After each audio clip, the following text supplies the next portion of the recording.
What's going on, guys? Welcome back to another episode of the Hammer and Chisel Performance Podcast. I'm your host, John Heck. As always, just want to start with a quick shout out to the sponsors of the show. Troponin Supplements keep me decked out in the Power T bodybuilding jersey, which I'm finally starting to fill out a little bit more every week. Bulking season is underway right now. But then they've got a ton of great products as far as just performance supplementation. So I'm a big fan of their product, ATP. I take it before every podcast episode. It's like an Alka-Seltzer tablet. You drop it in your water, 300 mgs of caffeine and a powerful nootropic that it's like the limitless pill. It just gets my brain ready to be focused, sharp, attentive, and creative so I can have good conversations like the one we're about to have with my guest today. So guys, use code HECK, capital HECK, at checkout for a discount for all Troponin supplements. So getting into today's episode, I've got on one of the strongest powerlifters of all time, and also a personal friend, a guy I've got a lot of respect for and got to know over the years. JP Price, welcome to the show, man. Happy New Year. Good morning.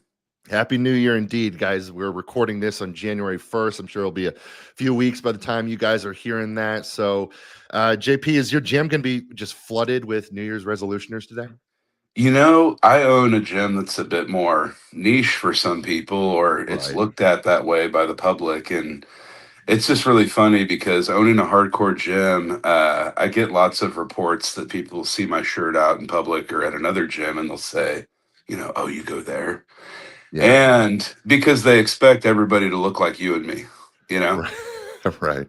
And a lot of people do look like you and me, and there's some real freaks there, but they're the sweetest people in the world. And when you walk in, I've got a little Boston Terrier and, a friend or Yeah. two's kids there, and it's a very welcoming place. It's just a really good place. I'm sorry. It's All just a good. really good place to lift weights. That's all, Yeah, man. And that was something that immediately jumped out at me when I first met you. Now, you and I met back it was late 2018. I mean, I remember it distinctly. So my family, Mhm. obviously, as you know, they live out in Kansas City. My dad coaches for the Chiefs. And the first time I had heard you was on Mark Bell's Powercast. And I listened to that avidly.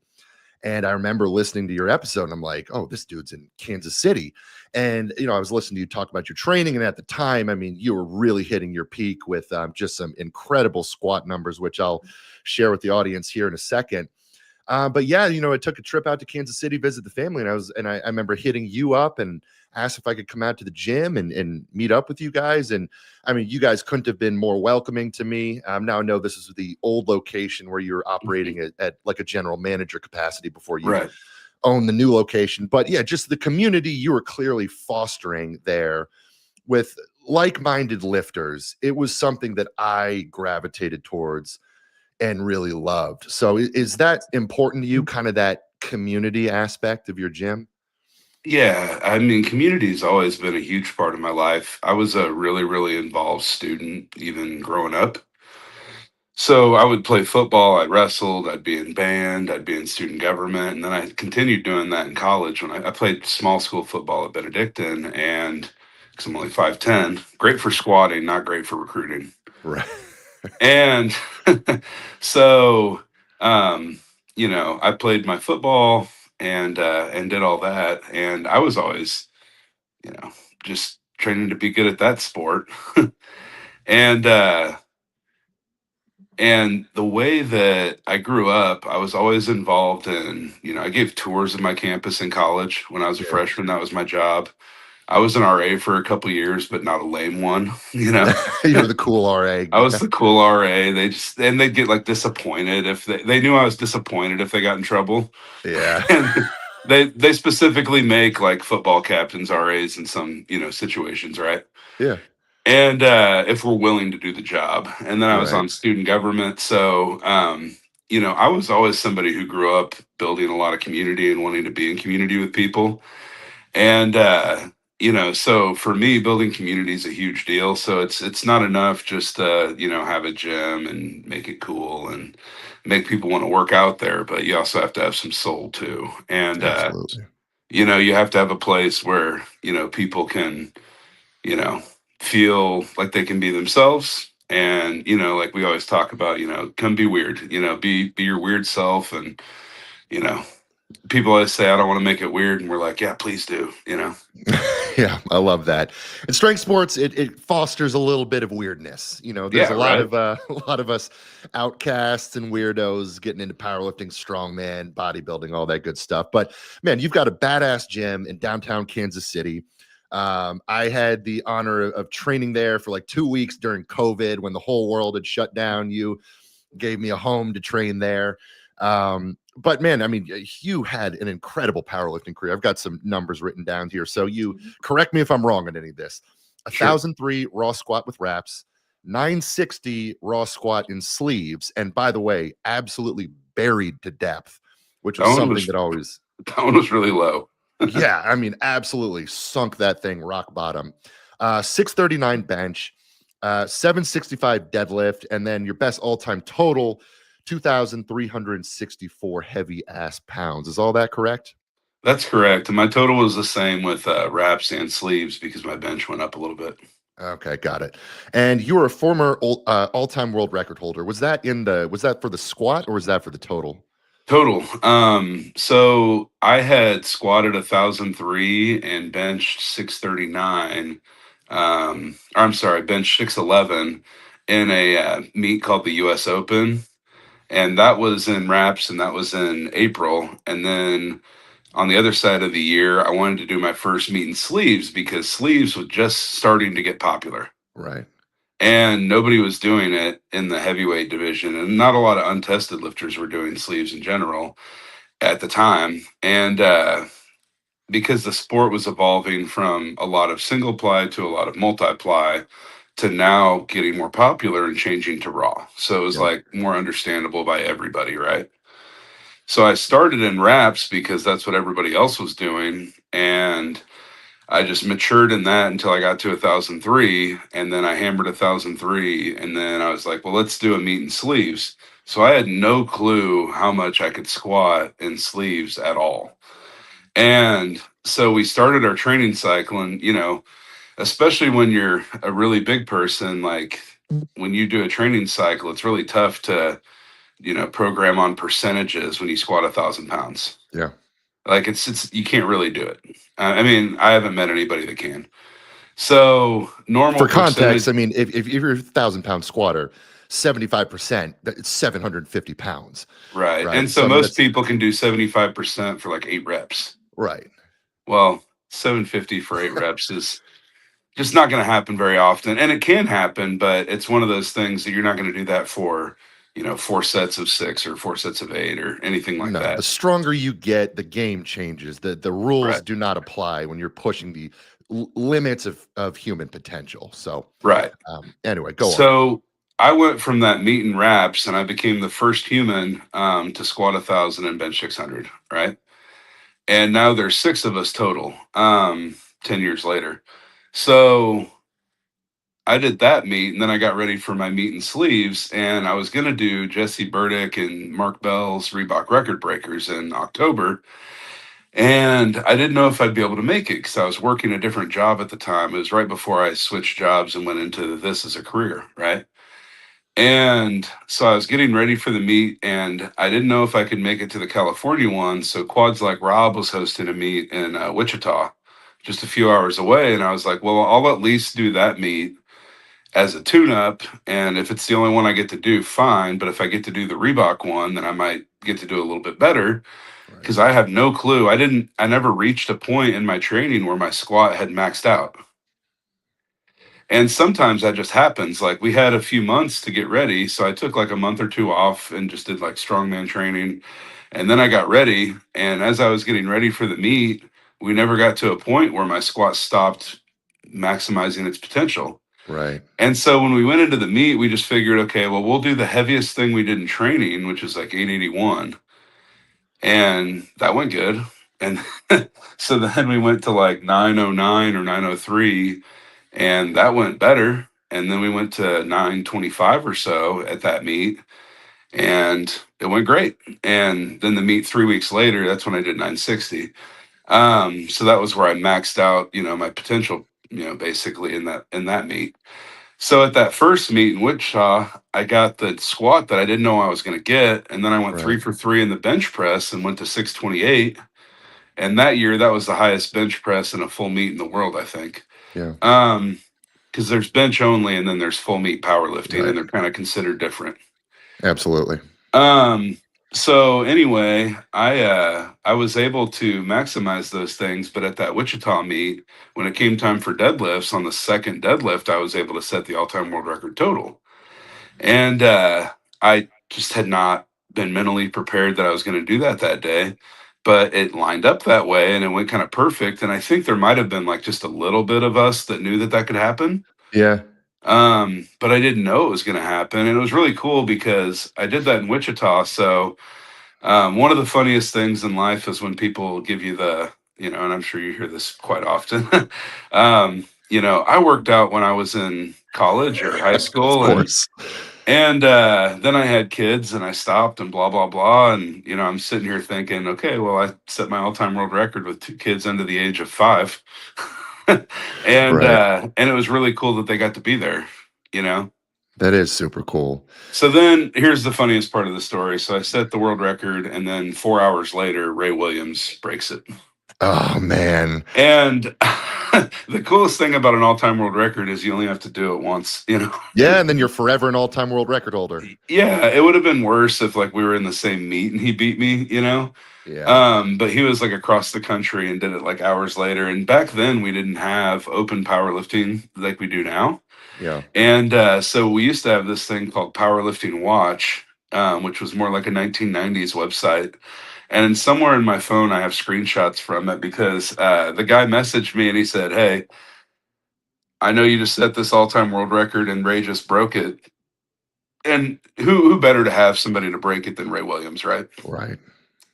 And he said, "I'll leave yours up for 24 hours. Get your screenshot now." That's cool. You got to get that thing framed, man. Right?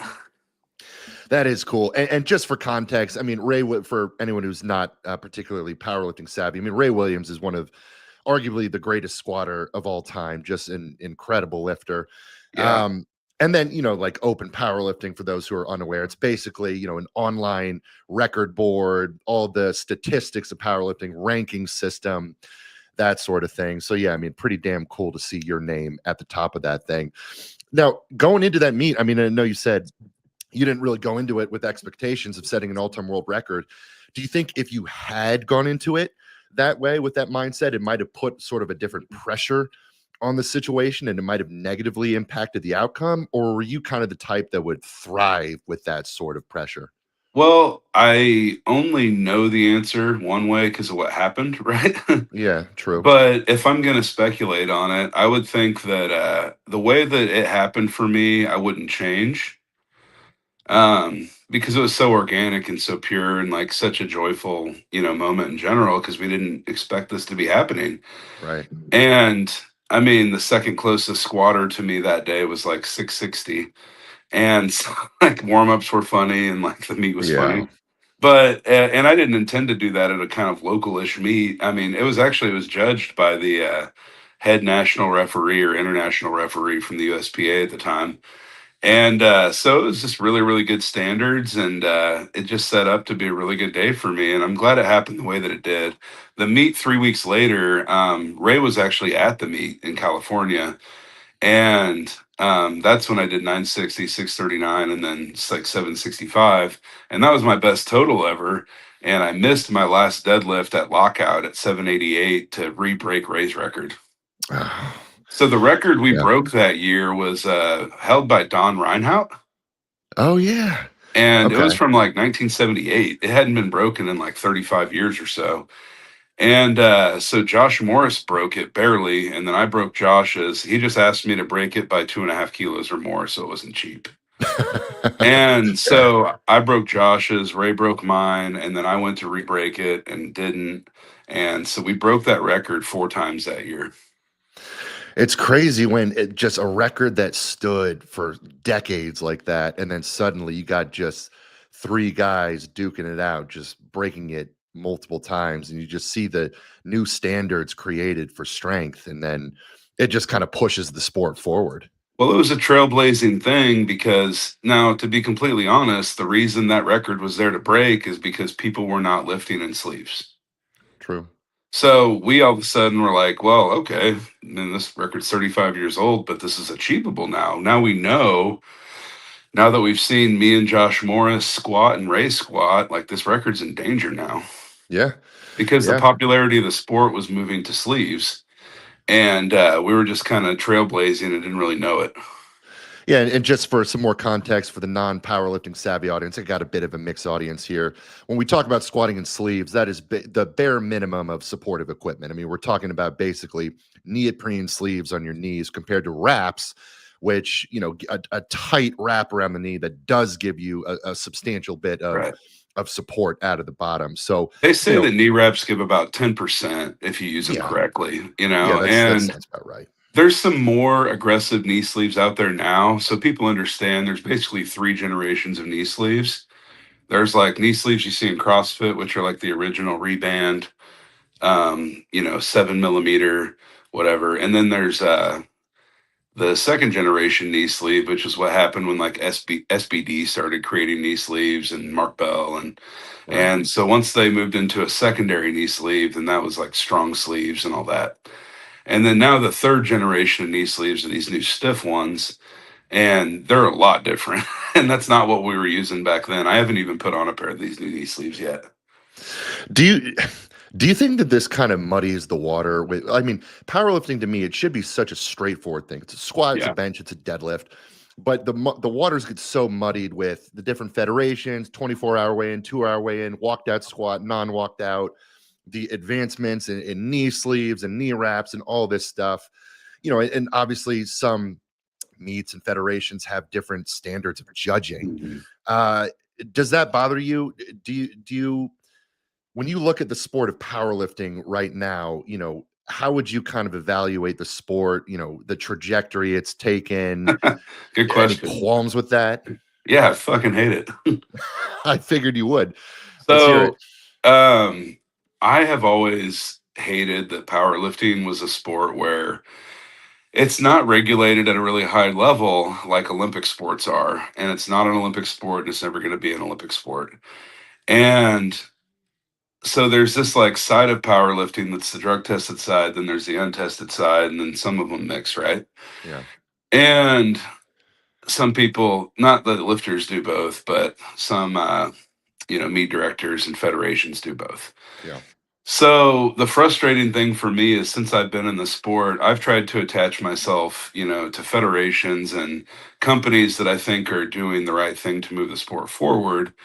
And the biggest travesty in the whole sport, period, is that everybody has their own federation and it's not straightforward enough. And in untested powerlifting, everybody just goes and competes where the money is right. and with what's cool.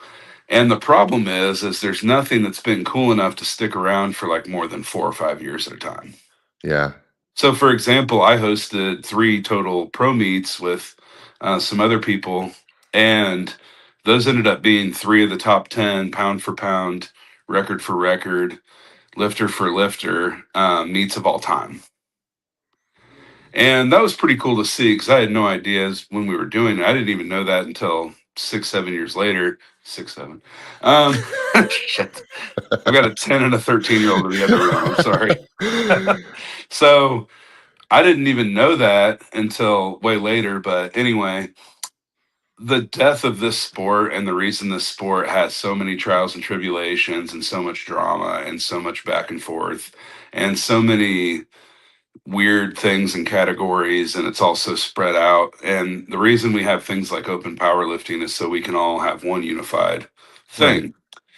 And the problem is we don't have a unified federation, so everybody else just takes their ball and goes and plays where they want. And if they don't like somebody, then they just go create a new federation and try to make themselves comfortable again instead of just trying to make the sport as great as it can be, which would be just one federation.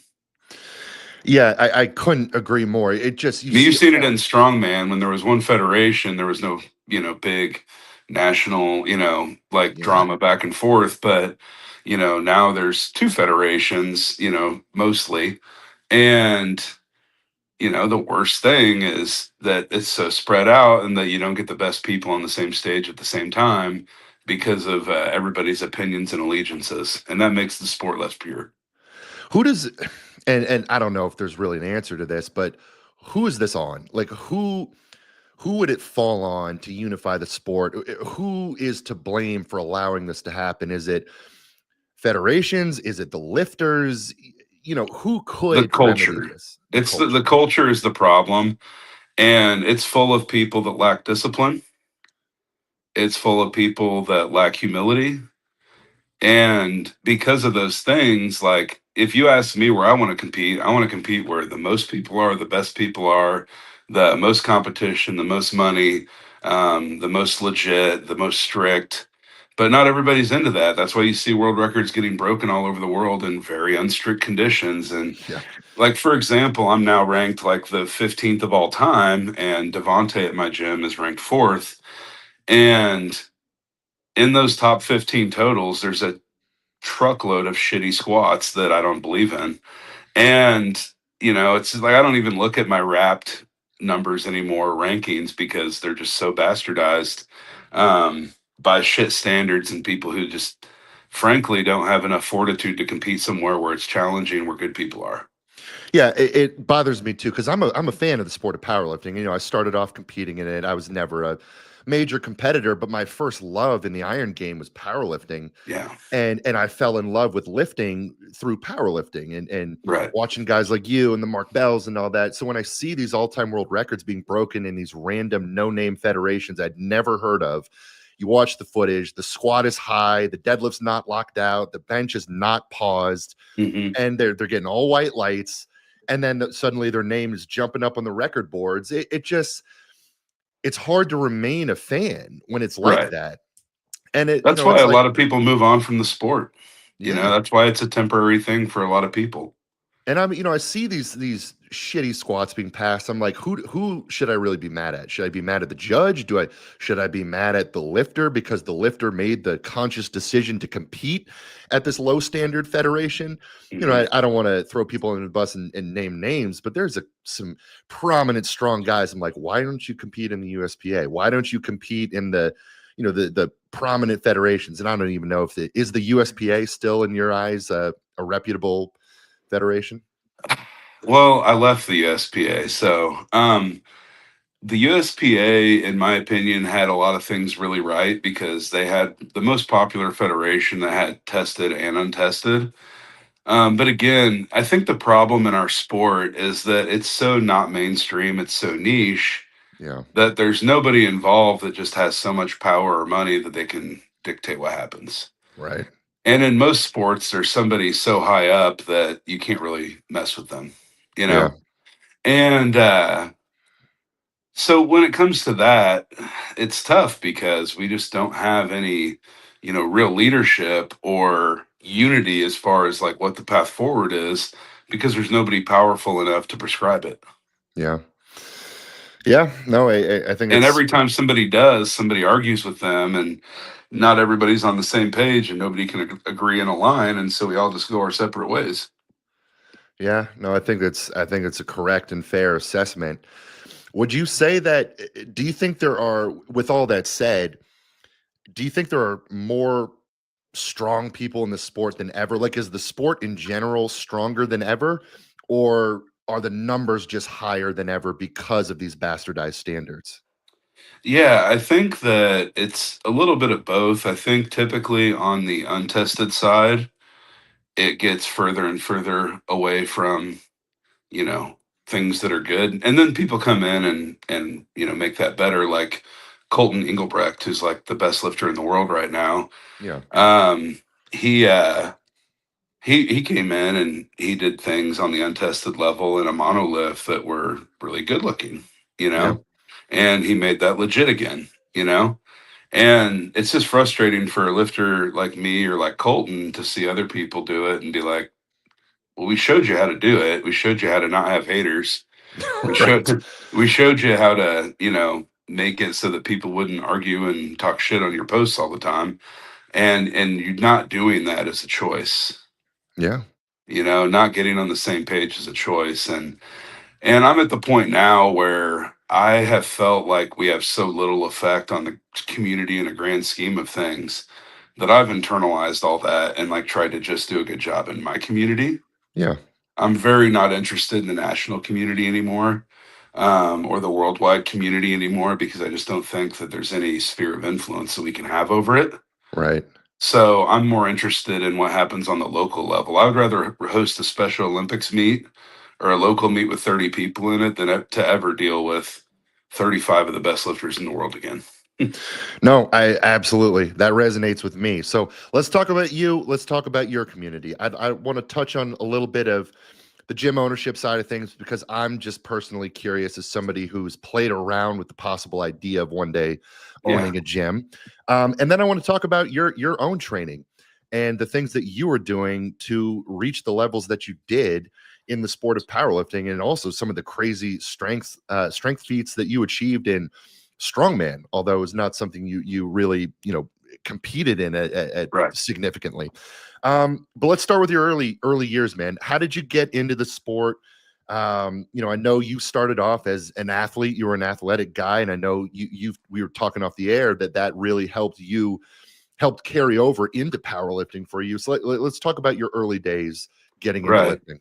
Guys, thank you for tuning in and supporting the podcast. I just wanted to take a minute to give a shout out over to my guys at Troponin Supplements. So they're the sponsor of the podcast, and in my opinion, they carry the best supplements on the market, and it's not even close. And they're the one company that I've wanted to align myself with. As a nutrition coach working with NFL football players, other professional athletes, strongman competitors, bodybuilders, powerlifters, fitness enthusiasts, endurance athletes, I have to be very particular about any supplement company I endorse. And with Troponin Supplements, frankly, it was a no-brainer. These are the products I've been using myself for the last few years before I ever became involved with the company. I know the owner personally, Justin Harris. He is one of the brilliant minds in the bodybuilding industry, and we've talked, and all he has wanted to do is just bring some of the elite top of the line products to the market, and that's what he's done. So these are the products I recommend and endorse to all my athletes, all my clients. I use myself, and I want to pass this along to you guys as well. So I'm going to highlight a couple products here. First and foremost, we've got the ATP. This is a high dose of caffeine paired with a very powerful nootropic. I take this before work. I take this before I podcast. This is going to give you a great boost in mood, in focus, memory enhancement. You're just going to feel like you took the Limitless pill when you use ATP. It's an effervescent tablet. You drop it in your water, it dissolves, tastes great. The next product, Field Rations. This is the premier intra-workout supplement on the market right now. It's a one-stop shop for all your intra-workout needs. It's based in highly branched cyclic dextrin, contains essential amino acids, electrolytes, tastes amazing. I use this within every training session. Then we've got the Suppressor Max. This is awesome for controlling your blood sugar.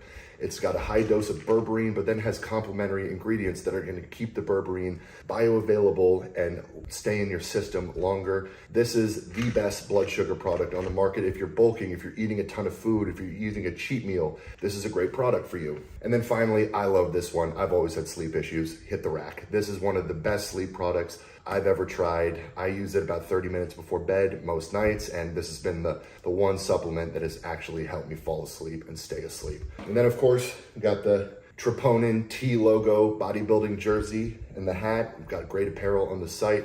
So guys, check out Troponin Supplements. You can find the link in the show notes, in the bio, or you can simply just Google Troponin Supplements. Use code HECK, capital HECK, at checkout for a discount. Check them out, guys. These are some of the best products on the market. Well, I started to realize how strong at a pretty young age. I was always a really portly, heavy kid and never tall. And when I was like portly, I usually wouldn't use that word, but I was, yeah, maybe it's better than saying I was a fucking fat little kid. And so I was a chubby little kid, and I wasn't that good at sports. I wasn't good at baseball. I fucking hated wrestling. When I was in 6th grade, I was awful. We had these like terrible singlets that like had your titties out. Yeah. And I wore a fucking shirt underneath it because I was ashamed of my body. And shit I'm still growing out of at 41. And so basically we're going around this private school for this football camp, and they're like wanting to show everybody everything there. It's kind of a recruiting thing for them. And we go to the weight room and we're benching, and I'm pretty sure they put a plate on each side, and I lifted it when I was 9. And 135 at 9 years old. they were just blown away by it. They were like, "This is unreal that you're just still lifting this." And so ever since then, I thought I was strong, or knew I was. Yeah. And then when I was 12, I was really chubby. I was like 5 foot tall, 5 feet around. And my dad was like, "Look, here's the deal. You're not going to be as tall as me." He's 6'3", 6'4". It's not like the Hex, but he's a taller guy. And I was hoping to be like that, but I only ever got to 5'10", 5'10 and a half. And so that's why I played small school ball. But he was like, "Look, if you want to play ball, you're going to have to be strong and fast." And he's like, "You're going to probably have to start lifting weights." And so they set me up with a trainer when I was 12, and he just kind of showed me how to use the machines at this local gym that I grew up around in Topeka, in Kansas. And so I would go there. I lived like, I don't know, maybe 3 or 4 blocks away. And I used to walk there every day after school. And I would work out on machines every single day until I turned 14. And then when I was 14, it was this big deal because at this gym, everybody knew me because I was there every single day in the afternoon. And I was really obvious. I was like the only kid working out alone in this whole gym. And so from the age of 12 to 14, I worked out on machines by myself in their circuit. And then they had another room next door. And this place I went to was a movie theater when my dad was a kid. And they had like all the dumbbells and everything in like the seating area. And then down below, they had all the leg equipment in front of where the screen would have been. And that was like the pit. And so whenever you went into that room, when I was 14, they like ushered me in there like, "Hey boy, this is where you're going now." And then they taught me how to lift free weights. Like I had a local bodybuilder named Charles Banks that helped me. My dad helped me. The trainers there helped me. And then when I got to high school on the first day, I could bench 225. Damn. And then my end of my high school freshman year, I benched 315 and clean 315 and squatted 530. And that We're was strong at a young age. Damn. And that was because I inline skated for years and played roller hockey. Really? Oh, I didn't know that. Yeah, so I got inline skates when I was like 9 years old for Christmas, and I skated everywhere all the time, like up to 10 to 20 miles at a time. And I worked at the skating rink for my first job, and we had these things. I was a rink rat, dude, so I was there like 4 days a week. I played roller hockey like 2 nights a week, but then I would stay and skate for like all the other stuff. I would even go across town to the ghetto skating rink, and we had what they called like Soul Night, where I was like the only white kid there skating. Yeah. And so I love to skate, and it's what develops my legs and my balance. And it's really a shame because if I put skates on now, I know how to do it, but my body's just not wanting to do that anymore. My ankles hate it, and my calves hate it. My feet hate it. And that's something I'd like to be good at again, because I think if I could be, it'd be really good fitness for me, right? Oh, yeah. And so I skated like crazy, and then I was immediately ready to be a squatting machine, you know? And the thing is I probably would have gotten a lot stronger in high school, but I was the strongest kid in my school after that year as a 14-year-old. And, once I got to that level of strength, there wasn't really anybody pushing me besides me in high school or in college, right? Right. And so when I got to college my freshman year, I left high school. I benched 395 in high school. And then that was when I was 17, and I have a late birthday. I turned 18 in June. And so then when I went into college, benched 405. I ended up doing 455 in school and squatting like 615 my freshman year. And then it was the record at the school. So I just kind of did that over and over. I wasn't in college. I didn't really feel like I needed to get stronger because I was already the strongest person there. Right. Right. Yeah. And so I just kind of, screwed around and kept lifting. I enjoyed it, but I didn't have to try that hard at it. Right. Right. And so after college was over, I still liked to lift, and I was coaching high school wrestling, and, I played a couple years of rugby, and, as I was coaching high school wrestling, they like owned a CrossFit gym, some of the supporters of the team. So they got me to do some CrossFit.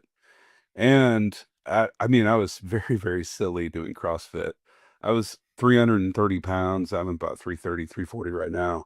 I was 330 pounds and doing jump over bar burpees. And at some point I was like, I never want to fucking do this again. Yeah. And it got old after a while. I did it for a couple years.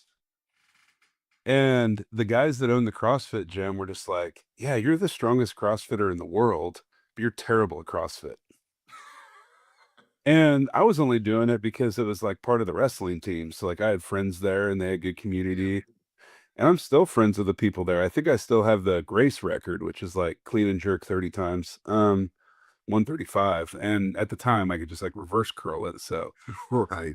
And I'm still friends with the owner of the gym there. I've done a seminar there with them and they're great people.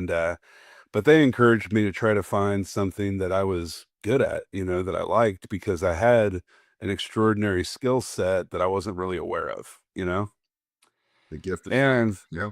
yeah, and so I was getting my hair cut one day and I was waiting for a guy to get out of the chair. And he was clearly like jacked and on steroids, and he was getting a mohawk shaved into his head with a straight razor, right? And I was like, dude, why are you such a cartoon character? You're huge. And he was like, well, I do bench only. And that was the first bench only guy I ever met. Okay. Yeah. And he's like, but you look like, he's like, you need to squat and deadlift. He's like, you got to meet this guy, Ben Moore. So I met Ben and we started working out together. I had a garage gym and my first meet, it was a month later. So everybody is a huge pussy about when they choose their first meet and like getting geared up for their first meet. Well, back then, Ben was like, hey, do you want to power lift? And I said, yeah. And he goes, hey, there's a meet next month. You want to do it? And I said, yeah. And Jumped right in. Yeah. people just aren't that casual about it, but they can be. Just don't realize that it's an option, I guess, to just not give a fuck.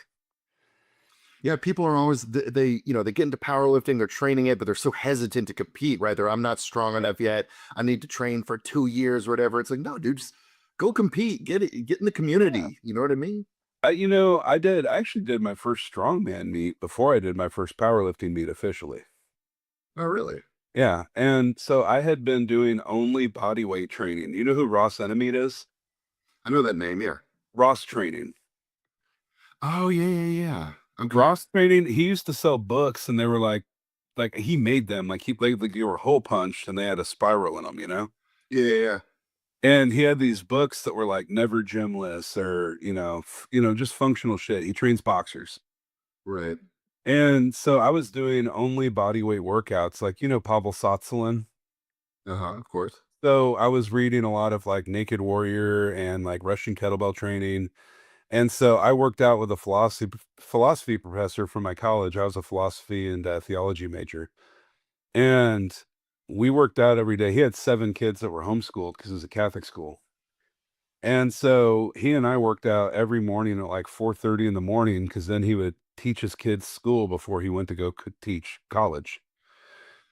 And so we did like a mixture of like powerlifting, strongman, and like body weight training. And for a year, I did only body weight training. I got down to like 260 pounds from 330. And I did my first strongman meet and tied for first doing 0 weights. Yeah. Yeah, it was weird. Wait. What do you mean? So I was only doing push-ups, burpees, Oh, sit-ups. you're okay. 0 weights in training, and then you just show up to this strongman meet and dominate. I got it. Yeah, yeah. Man, so you really did just kind of have this intrinsic natural gift for strength. I mean, you go a year of just push-ups, sit-ups, and all that kind of thing, and then just show up and first place at a strongman meet. I tied for first. This guy, Nate Butler, who's still around, he's in Florida now, but Nate was a really good strongman and he took more first places than I did. So he won the meet and we tied for first. But Okay, yeah, gotcha. leading into that meet, we did like a car deadlift and I hadn't done any deadlifts. And like, Yeah. I didn't even learn how to deadlift till I was like 25. So then, that was like my first competition experience. And then I got into the CrossFit and then I got into powerlifting because this guy said, hey, you should meet Ben. And then I just did my first meet right away. And in that first meet, I squatted 650, I benched 402, and I deadlifted like 585.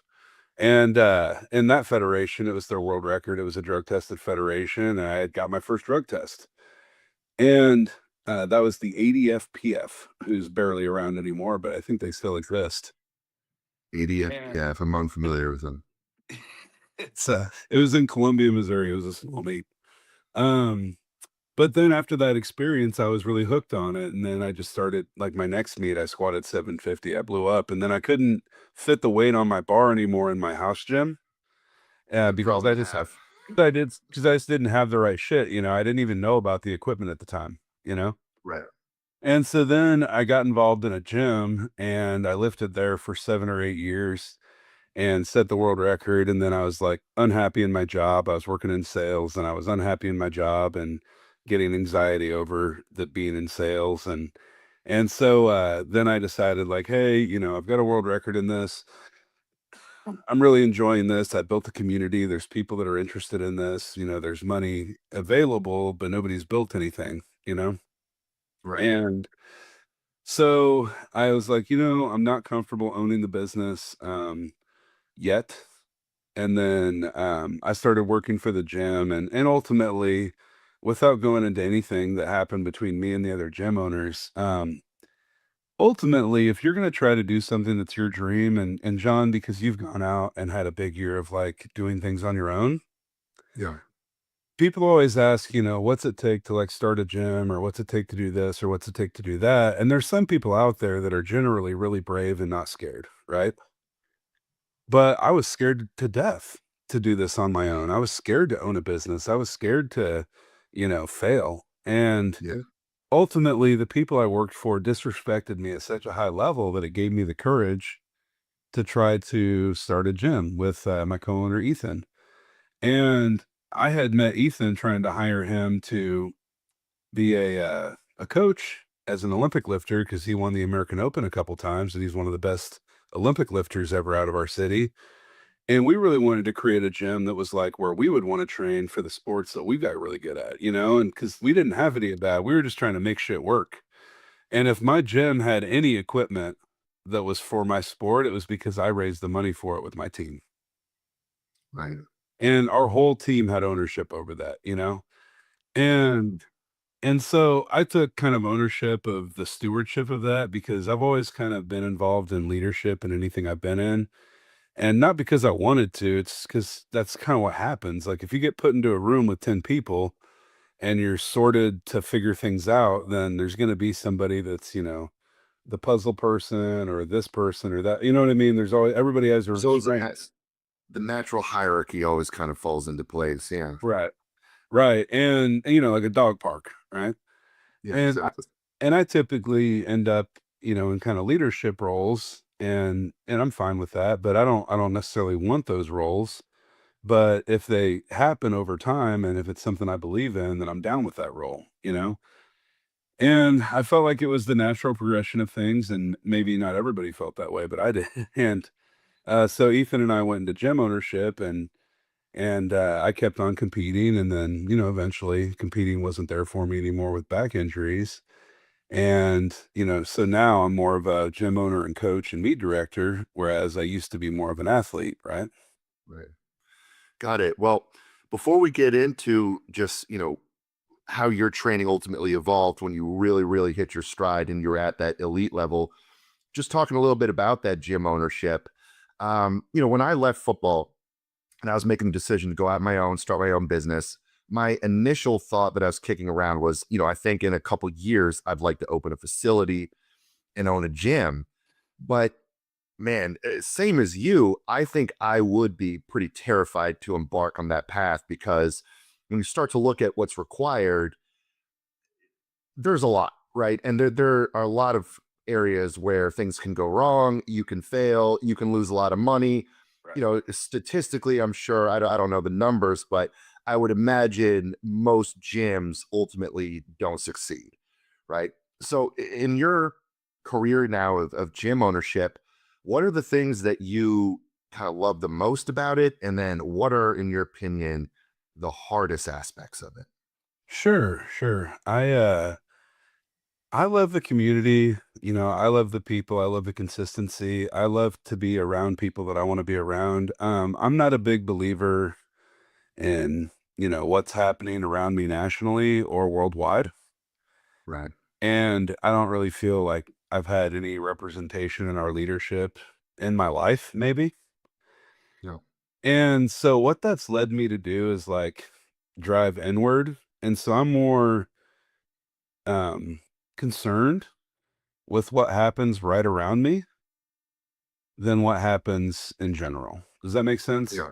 Absolutely. And so as I've grown and as I've gotten older, it's driven me inward to where I would rather work with people in my gym, in my community, do local meets, do things that nourish our community than anything else. And that's what I really love about it, because we have somebody in my gym the other day, this guy Joe, who's a really great person. He said something to me. He said he was reading something about people and men and women. They used to have a lot more of a third place. And what that meant was they have home and work. And then what's that third place? Well, if you only have home and work, then there's, this thing that's missing from your exterior community. Right. And there's a lot of communities of really healthy people, mentally and physically, where it's been sourced that they are the way that they are because they have community.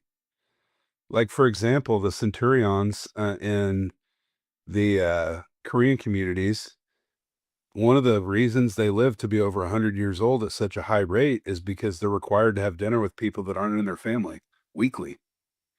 And they have forced community in checks, like their suicide rates are down, their, unhappiness rates are down. And that's because the community lifts each other up and they don't have a choice. Right. Right. And That so makes sense. Yeah, that's interesting. I think having that third place, and for me, it's kind of weird because my third place is also my second place, but having that third place is important. And I think being a steward of that, is really important and something I take seriously. So, having a place where people feel safe to be themselves and like they, have a voice and like they can talk to and know the ownership and have a say in things and, be able to shape the community. I'm not interested in just doing things my way. I'm just really interested in doing things the way that everybody wants. And I've always been the kind of person that like, I'll believe whatever I want to believe, but then if somebody teaches me something that's better or a better way or a smarter way or a, easier way, then I love that, you know? Right. And so I love being a part of a community in that way. And so that's my favorite part of gym ownership, and then for me personally, if I have a day that kind of sucks, at least it was a day that I chose Yeah. and nobody else chose for me. I don't have some pain in the ass boss that I can bench more than, you know? Yeah. And Ethan, my co-owner, and I, we really get along well. We've like never had an argument ever. And we're like complete opposites and we really complement each other. I do the gym stuff. He makes sure that we don't get arrested. Um, he's our compliance guy for sure. Right. And so that's what I really do love about it. Now, the challenge is when I first started opening the gym, there were some real challenges mentally because I took everything personally. If somebody visited another gym, if somebody had a membership in another gym, if somebody left us and went somewhere else, I had friends that called and canceled at midnight the day before bills were due. And just like the mental gymnastics of learning, how to belong in that space and how to not take things personally, it's taken me a long time. And I feel like it's been a long time. And now I take things way less personally. I care way less, but it still hurts. I had a best friend literally post the gym last night um, from somebody that I fucking hate. And it's like, I wish that their support was more with me, right? And so those are things that you have to deal with on a day-to-day basis, and you have to choose whether you wanna take it personally or not, whether, it means anything to you or not, and you have to choose whether you give those things power or not, and though they still affect me sometimes, like it was obvious just now that affected me, right? But also, I I get to the point where I just don't care anymore, and that's healthier. Yeah, and I think, whenever you've got something that's a strength, it also comes with like a downfall. Like for you, you're such a community guy and you're so invested in the community, the people who are part of it, that it's seems natural that those sorts of things would bother you, right? If Yeah. members of the community are kind of, maybe betraying is a strong word, but you could feel that way. If people are leaving your gym, they're going elsewhere, yada yada. Like when you're that invested in the community, that stings. Like you feel that differently. So I very much get that. And then just talking about, your third place and kind of the strength of the community and how much that can just boost your life, that to me, I think back to like being parts of the college football team, and in a sense that's work, but maybe you kind of look at, you got your family, you got school, which is more the truly the work, but then you've got the team and you've got this just built-in support system. You've got this built-in community. You're part of something that's bigger than yourself. You've got this thing that you get to go to every day and be around like-minded people who are all working towards the same goal. And it really gives you purpose. And then, you see so many athletes who, when, okay, they're done, they're done with their playing career, they don't have that team anymore. Mm-hmm. A lot of times they're lost. They don't have that third place. Then they just have family and work, and it's probably some job that they're not in love with. And you see a lot of these former athletes just kind of wandering around in a fog, lost, and they don't have that community anymore. So that really resonates with me. Yeah, and I even noticed, and this is kind of a funny, byproduct of all this, is I stopped being as much a part of that team. Yeah. And one thing I had to realize is that the more I'm into lifting in my community and like doing stuff with them, the better it is for me too, and the better when I'm lifting, my gym's better Yeah. because I'm more of a part of the team. Yes. And so sometimes, even though like it's tough to be there for 10 or 12 hours and then stay and lift and talk, you know? Right. But sometimes that needs to happen. It needs to happen more than it does, you know? Yeah. And I need to be better about that, but I got to a point where after doing this for long enough and after like going through this enough times and after beating myself up over and over people leaving or whatever, it's just important not to care. It's very important just to know that like when somebody's making a decision or thinking about things, they're likely not thinking about you. They're likely not thinking about the things that you're thinking about or valuing the things that you're valuing. And it's important for me to know that like I want everybody to be happy and make their own choices, whether that helps me or not. And sure, there's some people that I really see in our community that I think would really benefit from being in our community. And, what I mean is like the bigger gym community in the area. There's a lot of people that don't lift at our gym that I think would benefit from it, right? Right. Yeah. But, that's for them to decide, not for me to decide, and it's for me just to have it as an option. And the less I get, upset about things, the more I can just focus on what's important. And so Yeah. there's some mental gymnastics in there to like not take things personally, and that comes with every business though. Like everybody who sells a t-shirt probably thinks something when they see somebody in somebody else's t-shirt. Maybe they think Right. maybe they think theirs is cooler. Maybe they think theirs fits better. But everybody makes the choices they make, and the more okay you are with that, the more happy you're going to be, and the more you're going to be able to focus on all the good stuff.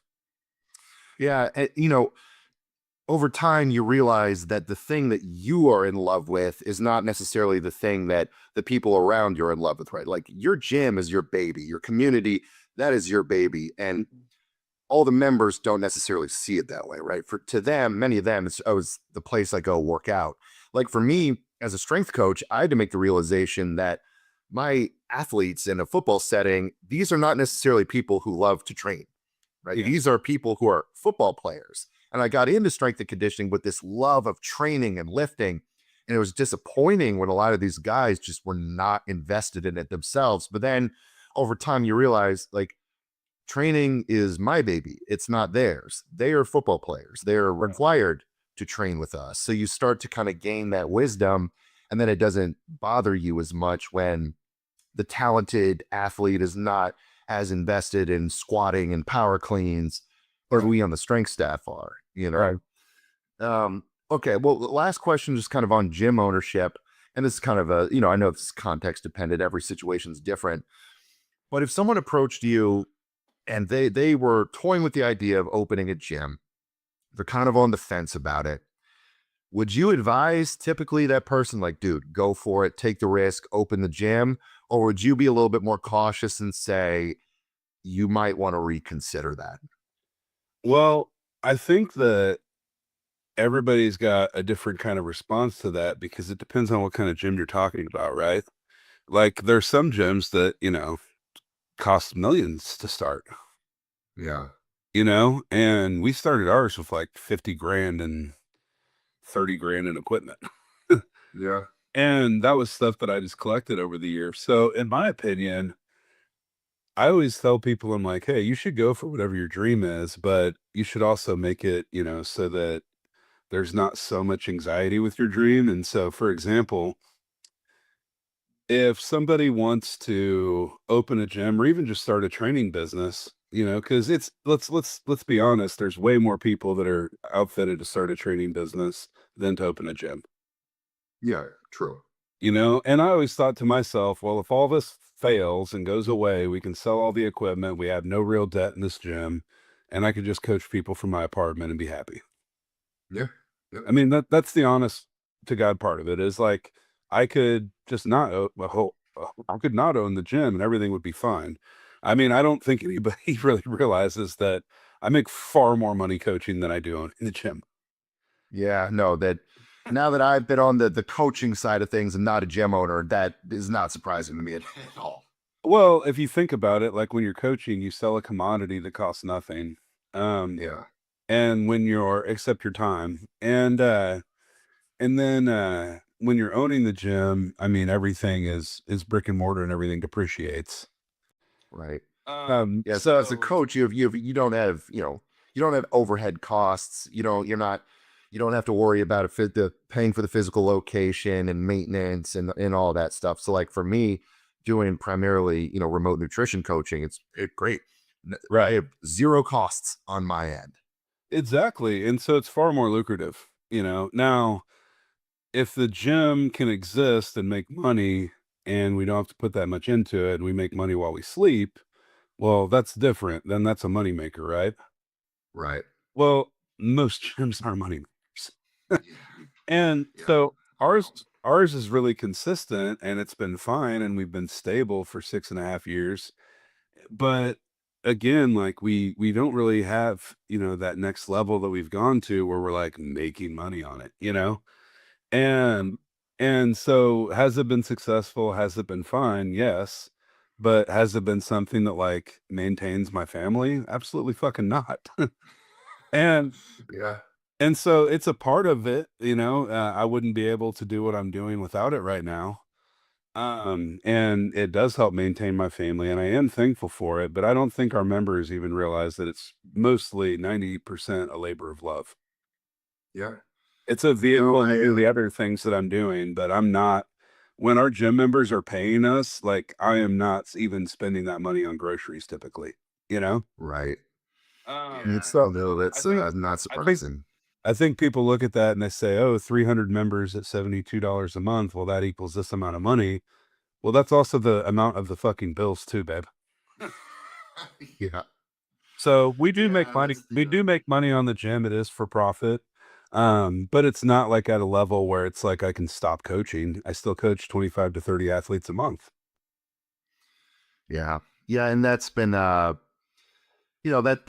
really why I have held off and really kind of put away the idea of gym ownership right now. It's just, I know that the capacity to make money lies within the coaching and, everything that I'm doing, and just opening a gym, man, the just time and labor investment. And for me, I know it would come with anxiety and I'd feel a need to constantly be there and creating the community. And I'd probably run into the same things you did, which, taking it personally initially when people, if I'm losing members or whatever. So, you know, I'm fortunate to get to travel and train at amazing gyms like yours. But man, the prospect of going down the road of undertaking the ownership is something that I think I'll leave to guys like you.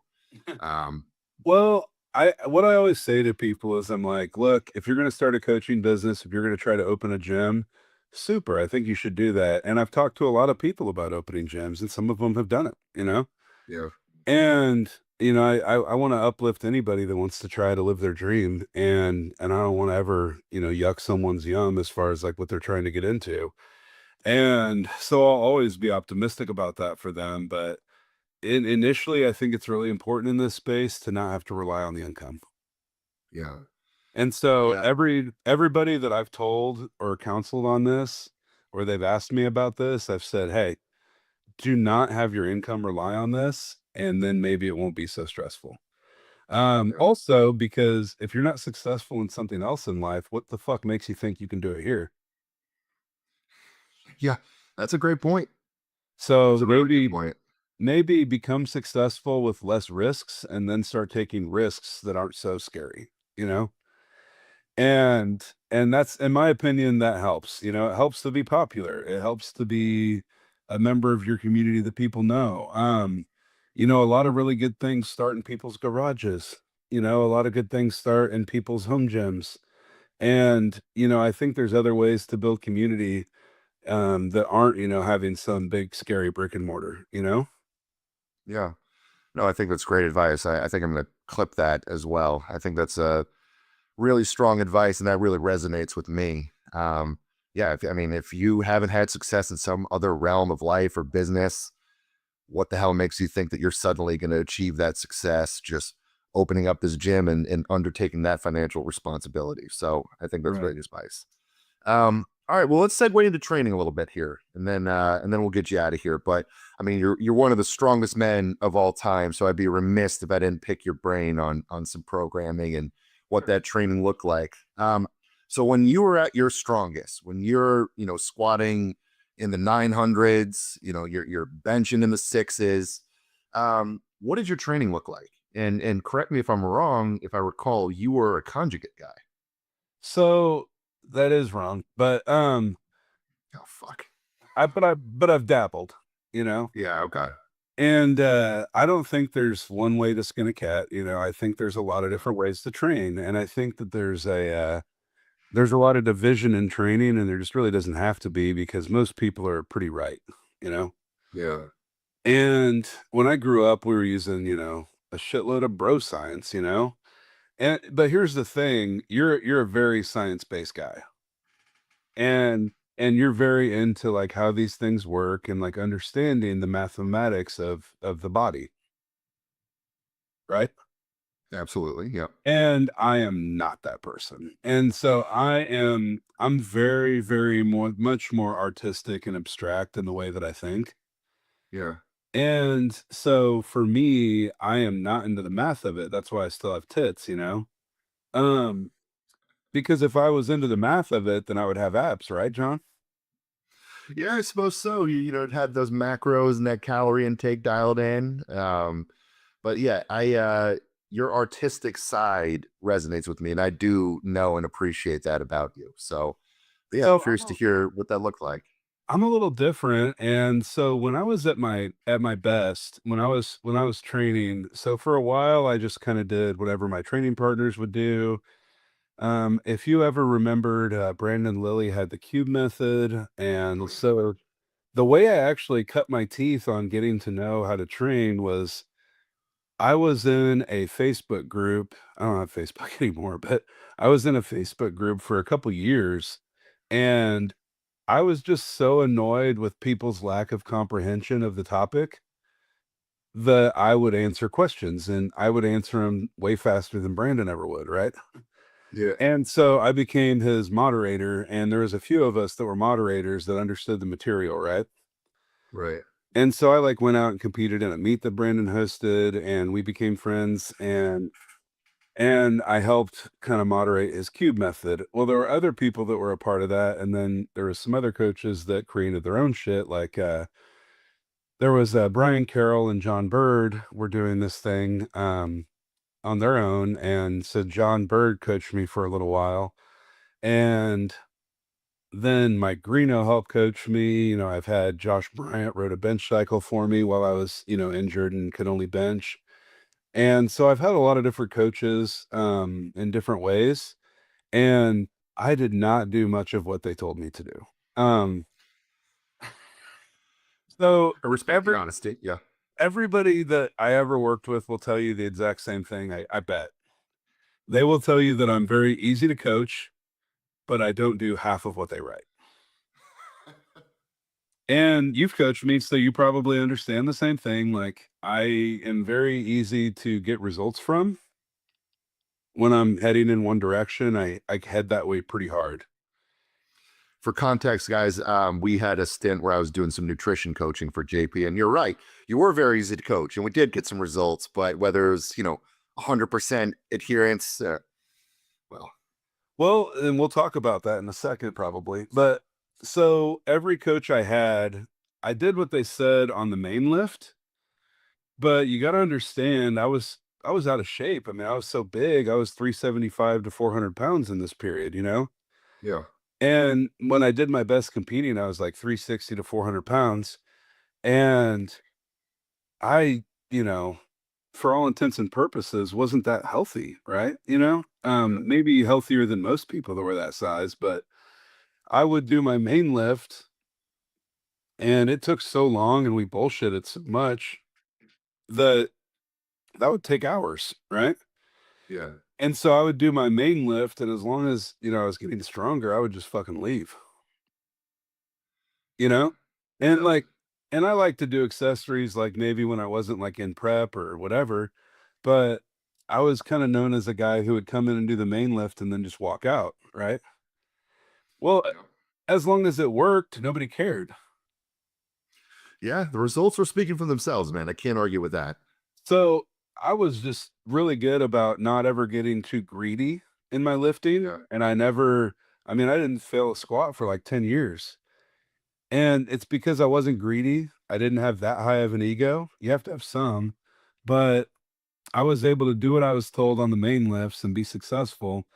And I hardly ever did a lot of accessories. And I did do a little bit of conjugate at one time or another, but so the way that I felt about conjugate, I kind of feel about deloading in general. I think that a lot of people try to maneuver things so they're not having to work that hard for that much period of time, right? yeah, yeah, And for some people, I think conjugate can be really great, like especially for older people. For people who would really benefit from like going hard one week and then soft a week and then hard and then soft, or even going like really intense one week, but then having like a rep week instead, you know? sure. I don't really get behind speed work. I don't really understand the science of it. I think it's pseudo, Yeah, And I think that speed work was only good for those people because they were trying to lift so much weight in gear, like squat suits and bench shirts, that you can't do that all the time. And so you have to have rests. yeah. And I think Yeah, I've heard that argument where kind of like, was speed work really doing what you think it was, or was it basically like active recovery and technique work? well, here's an example. Like for somebody like you or me, a secondary bench day, I would most likely program like a floor press. Yeah, Well, why? Because it's fucking safe and you're not going to hurt yourself. you know, So it's safer. It lets them lift weights, but it doesn't do as much damage. right. And so I think that some of those things we have in there that just protect ourselves rather than actually like getting stronger doing it. Yeah, that does make sense. It's better than doing nothing. Yeah, yeah. Were you so I know you kind of, you did a lot of different types of programming, work with a bunch of different types of coaches. Did you find that, your squat, your bench, your main lifts tended to respond better to, lower volume, max effort work, or a little bit more higher volume, sub-maximal work? One of my favorite things is and anybody can do this. Like if I haven't been benching in a while and I've been hurt or whatever, I've overcome some injuries over the years. One of the ways, if you're healthy, if you're not healthy, this is maybe not good for you. But if you're healthy and you don't have a lot of aches and pains, if you want to start a bench press cycle, all you got to do is go in and do a 5 rep max. Okay. Yeah. do a 5-rep max, and then, the next week do a 4-rep max. It's just a little bit heavier. Then the week after that, do a 3-rep max. It's a little bit heavier. And then do a 2, then do a 1. Okay. Now go back through the cycle and do your 5-rep max at 2.5 kilos heavier. Yeah. And then just keep doing that. It's linear periodization. It works. And it's kind of like 5-3-1. It's just very simple. And Yeah. it doesn't have to be hard to work. It just has to be work. And, yes, there's science to it, but it doesn't have to be that sciencey to work. Right. What we found out was that there were guys in their garages lifting in fucking Timberland work boots, and they were doing things that they didn't know were scientifically correct until we put science to it years later. Yeah. But bro science Absolutely correct. works. Sure, back in the 90s, we were just doing like 21s, like 7, 7, and 7. Well, there was no science behind that, but you could apply some of it now if you wanted to. But we were just trying to get sore because we knew that if we got sore, then we were going to get bigger and stronger. Right. Yeah. No, it's funny, some of these old school practices that back then, there's no sort of scientific backing, but then now it's kind of come full circle where it's like, oh, actually there was some method to the madness, and there's some actual physiological reasoning behind some of that stuff. But I mean, just one common denominator I see with so many really good athletes in, strength sports or otherwise, is just the best. It always tends to be pretty damn simple. Like, I talked to Ed Cohn. It was a very simple kind of linear periodization. And he basically run it back the same program year after year, and he just continued to get stronger. And you look at some of just the top athletes in other sports, they're often very carefree. They're not overthinking it, they're not overcomplicating it. They just go. They do the simple shit good, right? And that resonates hearing you talk about it. You running a simple, linear periodization, 5-rep max, 4-rep max, 3-rep, 2-rep, 1-rep, cycle it back, just add a little bit of weight the next go around. And if you're a guy like you've got clearly the Iron God smiled upon you at birth and gave you some gifts of strength, or you're able just to, explode with that sort of simple training. I've gone from like 440 or 485, like after a break, to benching 550 to 600 3 times or 4 times using that method. Yeah. And I believe it. I believe it 100%. It just works, and I don't have to think about it, and I know it's going to work every time. And there's certain things that I thought worked better for me as somebody who had elite level strength, right? Like, for most people, I don't think they should hardly ever deload. Yeah, I actually very much agree with that. Too many people have these arbitrary every 4th week, every 5th week, whatever it is, deload week programmed in. It's like half of you are not lifting loads nearly heavy enough or training at nearly high intensities to warrant this arbitrary deload week. So for me, I would thrive the best deloading every 4th or 5th week at my strength level. Yeah. But I would not prescribe that for hardly anybody else. Like if you bench under 500 pounds, you probably don't need to deload every 4 or 5 weeks, as long as you're healthy feeling. Now, there's some people whose bodies feel like mine, but they don't lift as much weight, right? Yeah. And those people would probably benefit from that too. But so for me, I would like have a first week that was kind of an intro, a second week where I really got shit done, and then a third week where I was Superman, and then I would deload. Yeah. And any more than that was too much, deloading, and any more than that on intensity would make me feel like I was going to get hurt. And so that's just what worked well for me at my size. For other people, I think it's different, and a big misconception about people who are on gear is, people think that, and you'll hear the term like, oh, he programs somebody like they're on steroids. Well, what the fuck does that mean? If somebody's on steroids, I make them do significantly less work. Yeah. That's usually how it goes. Because they're going to gain so much more in their rest because of what they have flowing through their body, right? Yeah. And so with somebody who is stronger and more advanced and can go further, they need to lift at intensity less than most people, right? And I heard like Ray Williams would squat, once every 14 days or something like that when he was at his strongest.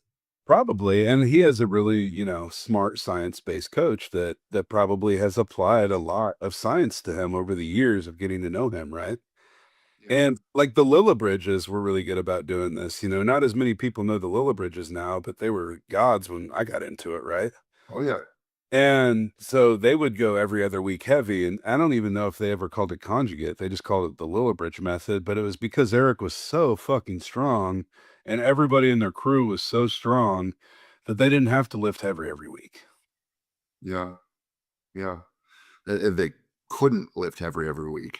And now I think for most people in general, I don't love that like hot and cold method. I think that works really, really good for the genetically elite. Yeah. But for most normal people, they do way better over like small, you know, like the Russians, like tiny gains. I always tell people, I'm like, you know, you can make this really, really boring. And the more comfortable with it being boring you are, the more happy you'll be for a long period of time. And, you know, for example, I was coaching a guy. Now, this guy's 300 pounds, so he has potential to be strong, much more than somebody who's 180 pounds. Right. So this guy comes to me relatively untrained. He's been lifting for a few months. He's 300 pounds, so he's not necessarily healthy, but his body is ready to move weight. Right. And, you know, he's on a TRT protocol, so he can, you know, get some benefit from that. He's an older gentleman, and he's getting to be 40. So we were doing a training cycle where he started out at like 245 as his max. Well, then it went to 303 in about 3 months, 2 months. Okay. Because he was a beginner. Right. Now, in the next training cycle over 3 or 4 months, he got to 407. Okay. Well, that was using a training max of 303. Yeah. So do we have to have exact science to get fucking stronger? No, because that 303 training max gave him 407. Now, does he have to go off of 407 to get to 450? No, No. Yeah. no, that's why these things work. And the more satisfied you are with having small gains over time, and the slower you go and the slower you progress, the longer you'll be happy, the less you'll get hurt, and the longer this can be fun for you. Yeah, I mean, I always tell people, like, imagine if you just put, 5 pounds a month on all of your main lifts. Like, do the math over the course of, 5, 10 years. I mean, the gains are going to be insane, right? But it just kind of takes that patience over the course of time. And, you do it that way, you're not going to have these big peaks and valleys where you're making crazy gains, but then you get hurt, then you can't train for a year, and then you're starting from square one. Just steady, slow, patient gains over time, and it just accumulates and accumulates. Then next thing you know, all of a sudden, your lifts are up 200 pounds a piece, right? And yeah, you got hurt on the way. And coaching people like, you know, so that guy did 407 and it looked like he could do 440. Yeah. And, you know, from 330 up, every time I added weight, I'm like, hey, can we add some more weight? And at some point, he wants to add weight. And I said, no, we're done. Yeah. And he said, well, I felt like I could do more. And I go, well, yeah, me too. And you're gonna, but it's going to be saved every time. I said, if every one of your PRs looks like this, well, you're going to stay safe, you know, because everybody wants to run their head into the fucking wall to the edge of their strength and then they get hurt. Right now, if they had just a little bit less ego and understood RPE just a little bit better, we could be happy for longer. Right. And it's okay to have a grind here or there, but when I watch somebody grind, I'm thinking about their back. I'm thinking about their glutes. I'm thinking about, you know, just in general, how fried they're getting from that. But I really learned something from watching people like Yuri Belkin and Andrei Milanichev, and even to some extent, Kirill Sarachev, right? Kirill would like barely ever bench, and then he would get ready for a meet, and he was the best in the world Yeah. because those Russians knew how to take breaks. They would lift really heavy, and even Boris Shako would say this. He would say, "Do a meet on one side of the year, and then cut for one meet, and then do your best, and then take a few months off, and then start over." Yeah. Yeah. And when you watch like Milanichev and Sarchev, when they'd hit their huge lifts, even in the meet, they almost kind of looked effortless. Like, it always looked like there was some still left in the tank. That is the fucking point. And Yeah. they got hurt less, and they got to do it year after year. They were more consistent than everybody else. And I bet if you went out there and you looked at statistical data between Americans breaking records and everybody else, I bet Americans try to break records by more of a margin than anybody else by far. Yeah, you're probably dead on that. I mean, just driven by the ego, chasing after just how strong can I get? How fast can I get as strong as possible? It's that feast or famine way of looking at things, you know? Yeah, yeah. And you see so many of these lifters who are kind of just a flash in the pan. They're strong. They explode onto the scene, and then all of a sudden, boom, they disappear. They fizzle out. They get hurt or whatever it is. And I was one of those, you know? yeah. If I knew what I do now, my greatest regret or like want in this sport in this space is that I could have been good at it for more years if I knew what I knew now, but I just didn't have all this science in my hands now, you know? Yeah. Yeah, I tell people like on the, the physique side of things, building tissue and building a physique over time, like the biggest thing is just consistency sustained over the course of 5 to 10 years. Like train smart over the course of this time, stay healthy over the course of this time. Don't push the drugs to where you're having to take a health break. Don't push the training to where you blow a pack, you have to get surgery. If you can just sustain consistency over the course of years, you are going to reach your ceiling. It's not going to be some crazy training cycle or drug regimen or weird carb cycling protocol that's going to suddenly have the breakthrough. It's just going to be the boring years of consistency stacked up over time. And you do that without burning yourself out, without getting hurt, without having to take years off, having that big step back. Dude, you're going to reach your potential. I agree. And the Russians really taught me that. I mean, every time they broke a record, it was by half a kilo or 2.5 kilos. They were never doing it by 10, 15, 20 kilos. They were always taking the smallest one that was there and being very satisfied. Yeah. Well, I know we've been at this for a while now, JP. I don't want to take up too much more of your time. I do just real quick want to touch on the strongman because I mean, you had a really impressive log press. I mean, you pressed what 445 pounds, over 200 kilos. I know you did a few strongman shows. Was that something that you would do in the off season? Do you think it benefited your powerlifting? So the way that I like to train when I was a power lifter, and I think other people would benefit from this too, because I was always a multi-sport athlete. I was always down to clown in any athletic endeavor. And, if you wanted to fucking play basketball, okay. If you wanted to race, fine. But I was down for any athletic endeavor growing up, And I just really, really enjoyed it. And so I was just always game for anything, you know? And I really wanted to compete always, you know? And so when I was powerlifting, whenever a meet was over, I was like, all right, fuck training. Like whenever a meet was over, I was like, okay, we're gonna take a break. I'm gonna take a week off, and then we're gonna safety squat bar and or cambered bar squat. We're gonna take a break from bench pressing for right now. I never really believed that the overhead press gave me any benefit while I was bench pressing at all, Okay. and vice versa. So maybe it did, maybe it didn't. I mean, I'm sure it wasn't negative, but it could have been if it made you get hurt. Sure. So typically, whenever I bench pressed, I just bench pressed. I didn't overhead press, but I have a really good overhead press. And so whenever I was taking a break from powerlifting, it got me hard to like fucking want to go overhead press.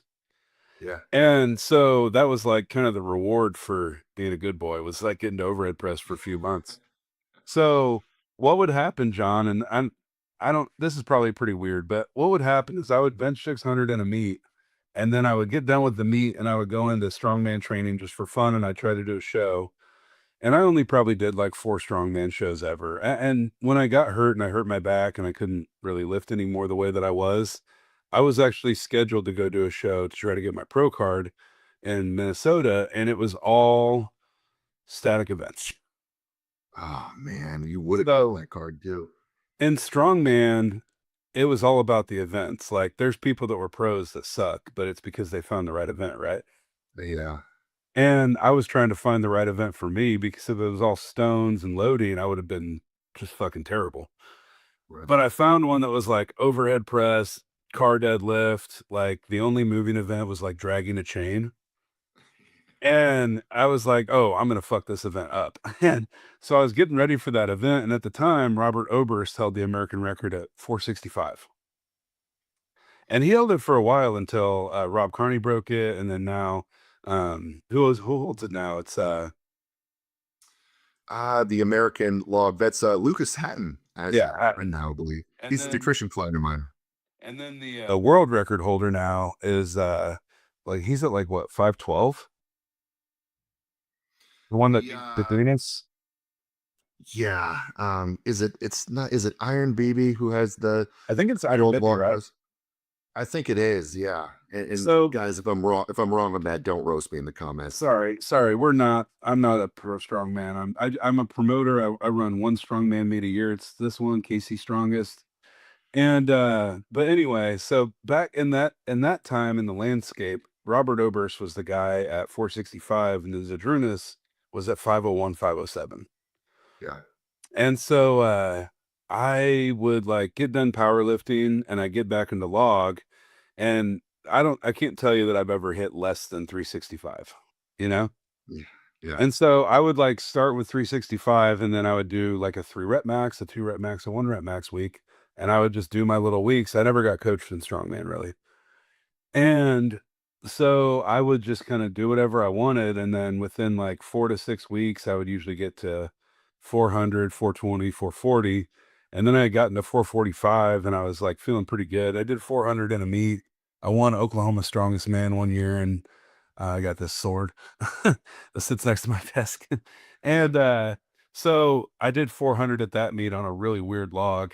And so I did a 400 in a meet, and that was cool. But I wanted to try to break the American record. But then by the time I was ready to do it, I had hurt my back, and then the other guys started making it higher. So then I was, whatever, fuck it. And but I had gotten to the point where I cleaned a 500 log, and I didn't realize that at the time I was one of 3 guys to do that. Yeah, I was going to say, your press strength was obviously insane. I mean, you were 639-pound bencher, but the ability to clean those logs, I mean, just casually cleaning a 200-kilo log, I mean, that's a whole other strength feat in and of itself. Yeah, we were doing like, I think my heaviest Viper was like 425. Damn. Okay, so for those of you who don't know, that's just a single one motion log from lap to overhead. So I mean, your hip extension power was strong. So before, you know what? To be honest, I wish I would have understood this years before, but the log is actually what taught me the role of the glutes in your body. Yeah. Yeah. And I never thought of that when I was squatting until like after I met Stuart McGill and Andrew Locke. Okay. And so I didn't understand the science of your glutes supporting your spine. And I mean, shit, I talk to people that have coached for 20, 30 years and they suck at that too. Yeah. So it's one of those things I just never really learned, but the one thing I always understood was how to use physics to clean a log. Yeah. Like Yeah, that's a inrow. it's really hard to teach a log clean, I find, to people. And when you can finally, it just clicks, understanding that hip extension, the timing of it, it's a work of art. It's literally just get into a locked position, and if you can stabilize the log, then your glutes can clean the log for you. You're literally using your glutes to roll the log up your body. And as you extend your hips, as long as your upper back can stay tight, then you can clean the log. Yeah. That's how it should be anyway. Yeah. Oh, yeah. And it is hard to teach, but once you get it, it's like, oh, okay, this is just physics. I get it. Yeah, exactly. I remember the day a log clean clicked for me. Funny enough, man, it was at your gym. That was like my big breakthrough on log. I remember I was visiting Kansas City. It was around Christmas and I couldn't figure out the clean. I was trying to hip clean it like a barbell clean. And then finally just something clicked about keeping it pinned to the shelf of my stomach and just getting that roll through with the glutes. And I had my breakthrough at your gym. And then forever, it was just like riding a bike with a log clean. Yeah, I mean, and once you get it, you're not going to lose it. I mean, it's when you hit a log clean the right way, it feels like hitting a baseball clean, right? Yeah, exactly. Exactly. You get that just smooth, snappy rotations. Like, oh, got it. I feel that now. Yeah, it's one of my favorite things. Like, I really, really love that exercise and I really love teaching it. And, absolutely fuck continental clean and jerk. I hate that exercise. But Can't stand continental cleans either. I'm I so can't bad at it. I can't stand anything axle related, to be honest. I bet you would have had a really good axle. Just take the clean out of it. I bet your just axle press could have been insane though. Yeah, I mean, like I've done a seated axle at like 440. Yeah, exactly. Well, JP, man, we've been on here for a while now. Just to wrap things up, what's on the horizon for you these days? So I know we're not going to broadcast this on New Year's, but today's New Year's Day.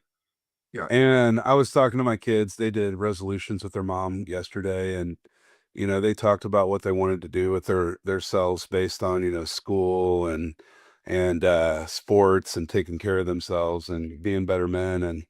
And we were talking about that, and their goals were really similar to mine in some ways. And I told them, and if I could leave anybody with this message today, I have chosen a lot of things in my life, and I think we all do, based on, comfort or anxiety or what feels good or what feels easy. And in 2026, for me, I just want to choose things that nourish me. And what I mean by that is if it's something in my business, or if it's something in my training life, or if it's something in my household, I've gotten more and more inward with myself over the years, and I want to get even deeper, you know? And, I want to make the decision not to turn right to go get booze and turn left and go home and cook, you know? Yeah. And even though I've achieved a lot in my sports or whatever, it doesn't mean that I don't have a daily struggle with how to treat myself, you know? Yeah. And whether that's mentally or emotionally or physically, I just want to make those decisions this year based on what's good for me and my community. And I want that to be in my day-to-day life and my training life and my business life. I wanted that to be how I handle my money. Um, and how I move in 2026. I want to be a more intentional friend. I want to chase depth. I don't want to chase relationships. And, I so I got divorced back in 2020, and you went through some of that with me. I And know. that was a big catalyst to the work that we did together back then. And, this period of finding yourself, it takes a while sometimes, and there's no rules. And it's tough that way because there's no rules or guidebooks for what to do in life.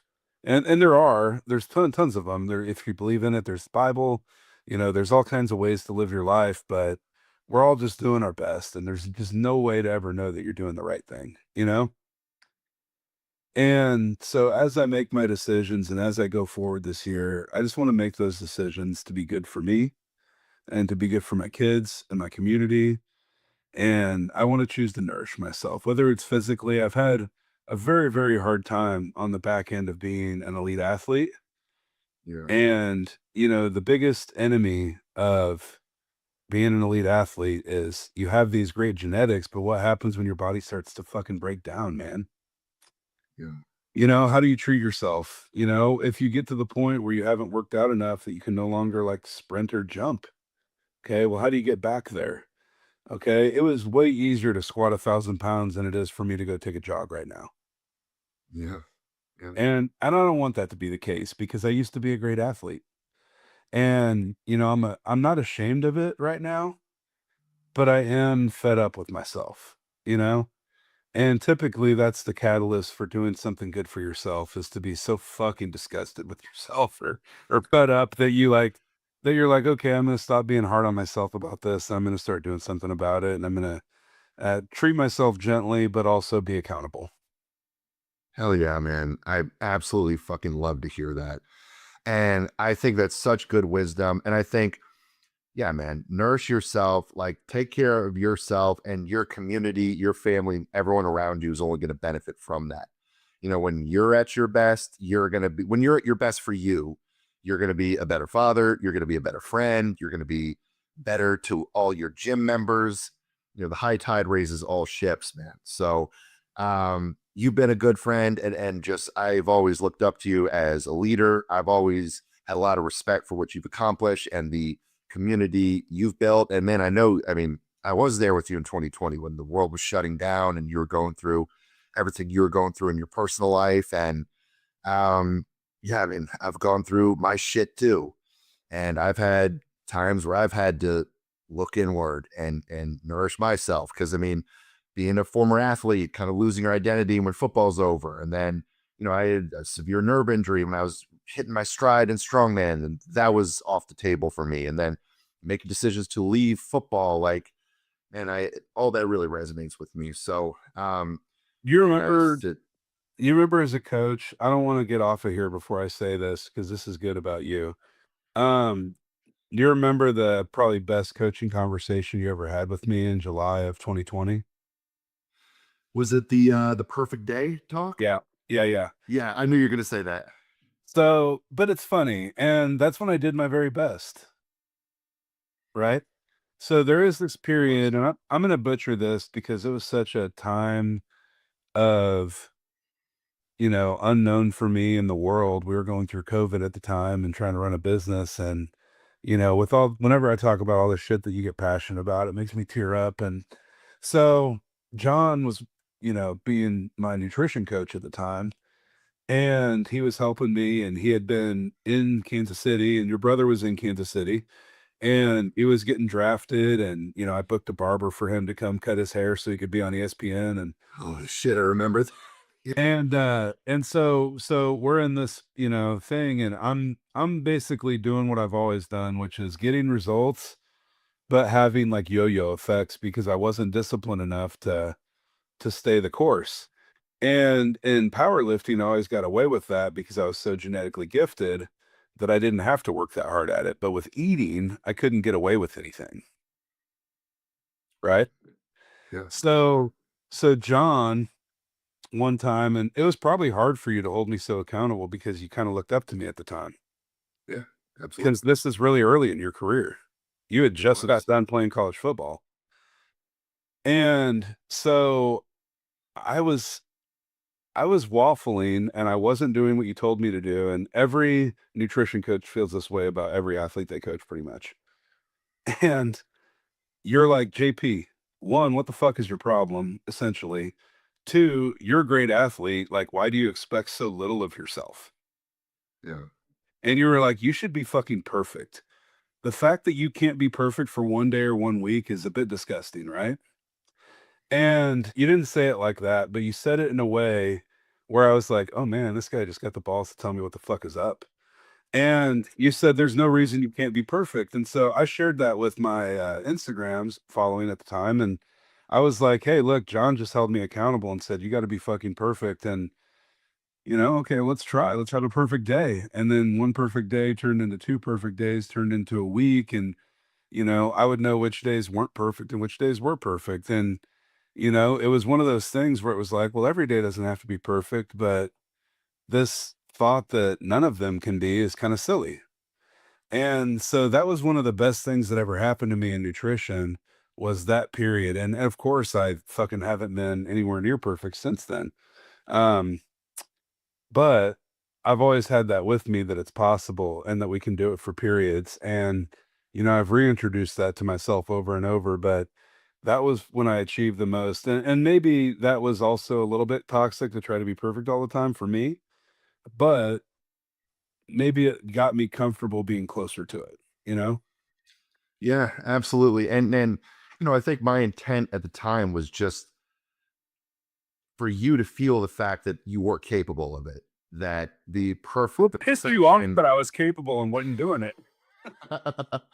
Yeah, and man, in my nutrition coaching career now, I've really gained the understanding of just the psychological side of it, just how tied into emotion and social life and culture and all these things that eating really is, right? It's not like training.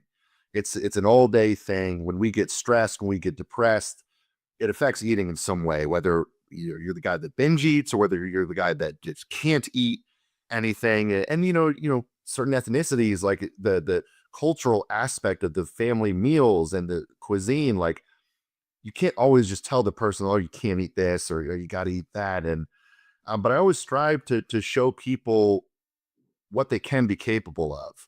And, you know, I don't expect perfection for people at all times, but I want to push people to be at the best that they possibly can be and help them just break the barriers that they were kind of building around themselves, you know? Yeah, and sometimes I get just fucking disgusted with what I'm capable of, but what I'm actually doing. And I don't want to feel that way about myself all the time. And I don't feel that way about myself all the time, but I want to feel on the other side of that more. Absolutely. And you You deserve know? it. And I think we all do, and we all deserve to. And so that's what I want to go forward with today is just that feeling that it's possible. And it's always possible. And it doesn't have to be perfect, but the closer you try, the more you try, the more you try to nourish yourself, the closer you can get and the better you can feel about your effort. Well, JP, I'm gonna be checking in on you, man. I'm gonna hit you up periodically, and I'm gonna make sure that that this continues. And you know, you should have a support system around you because it's not easy. It's not easy to do that sort of thing, and there's always gonna be those hard times still moving forward. And you know, just know you can reach out to me at any point. I'm gonna reach out to you, and hey, let's hold each other accountable and things and just continue to support each other. Well, I appreciate that and I love that. And you know, I was having this conversation with somebody recently, and this has, everything to do with everything and nothing to do with this. They were feeling like, nothing was worth anything. Yeah. And they were feeling like being here was a waste of time. And and sometimes I feel that way. Everybody does, you know? And sometimes you feel like you're not a good person or not a good dad or not a good business owner. And, you know, he thought he had nothing, and he thought he had nobody. And I'm sitting there, loving on him and thinking, we've got me. And the truth of the matter is in times where you feel alone or you feel like you don't have anything, it's just the fact that you don't have what you thought you wanted, you know? But then in the other room, I can hear my kids. And then here I'm talking to you. And then I've got my family, my parents, and I've got all these people that want to love me. But sometimes when it's not what you wanted or what you saw for yourself, it feels like it's not worth anything, you know? And that's just not true. And, when you get there and you pull back from it, you feel different, but you really do have something. It may just not be what you want right now, but when you're in that moment, if you can pull back to what you do have, and I'm sure in the changes you've gone through in your life that you've had to do this too. And there's times where you probably felt super alone. But then if you said something to me or Charlie or your dad or your wife about that, we don't feel that way about you, right? And so just if anybody could take anything away from that, like nourish yourself this year, work on yourself, don't beat your fucking self up. Know that you have people around you that love you, even if it's not what you wanted or felt or dreamt for yourself. It's still a dream. It's still great. It's still worth it. And there's still plenty there. Hell yeah, man. 100%. And JP, I mean, you've got more people that you've positively influenced in your life than you're probably aware of. You've got so many people who love and respect you. I have the utmost respect for you. I remember hearing your voice on Mark Bell's podcast in 2018. I was like, that's a guy I want to go meet. That's a guy I want to go train with. And I'm so glad I did. And you've absolutely had a big impact on me. And you've been absolutely played a role in my journey, whether you know it or not. So I'm honored to know you. I'm honored to call you a friend, man. And I'm honored that you came on the podcast. It feels, full circle back when I was that young guy coming up, just listening to dudes like you who are like heroes to me on Mark Bell's podcast. And now I got you here on mine. Well, yeah, man, I appreciate it and I'm proud of you. And I look up to you as a friend and as equal in a lot of ways, but then also as somebody who mentors me. And it's great that you can have that back and forth with people. And I just encourage people to have as much of that in their life as they can. Absolutely. Absolutely. Well, man, I'm glad that you just opened up on that. And I know that's hard for you, but I mean, that is more important for people in the audience to hear than anything we talked about training and gym ownership and all that. So really thank you for just opening up on that. And thanks for having me on. And honestly, man, I mean, as I've gotten older, that's the only thing that's worth a shit. the only way forward in any relationship, I was watching if I could recommend anything for anybody to listen to this and then go forward and watch on, I think it's on Netflix still, but it's called Stutz, Stutz. And I've mentioned it on my Instagram before and to some friends, but it's a documentary, and it's Jonah Hill and his counselor, his therapist. And the movie starts going one way, and then, within the course of everything, it was supposed to just show Jonah and his unique relationship with his therapist and all the great things his therapist does for people on a day-to-day basis, right? And he just wanted to share with the world some of those things that he likes about his therapist. But what you end up learning in the documentary is Jonah goes off the rails and starts lying to him. And he can't be honest and he can't be vulnerable. And they have this really big moment where Jonah's empty and crying and he doesn't know how to move forward.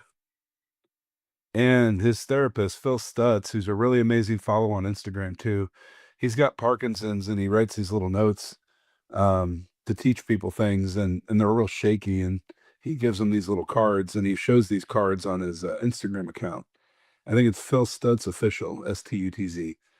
And the thing that he left me with that I took from that I've used over and over in my life now is the only way forward on any relationship, whether it's a romantic relationship or a friendship or a business relationship even, is vulnerability.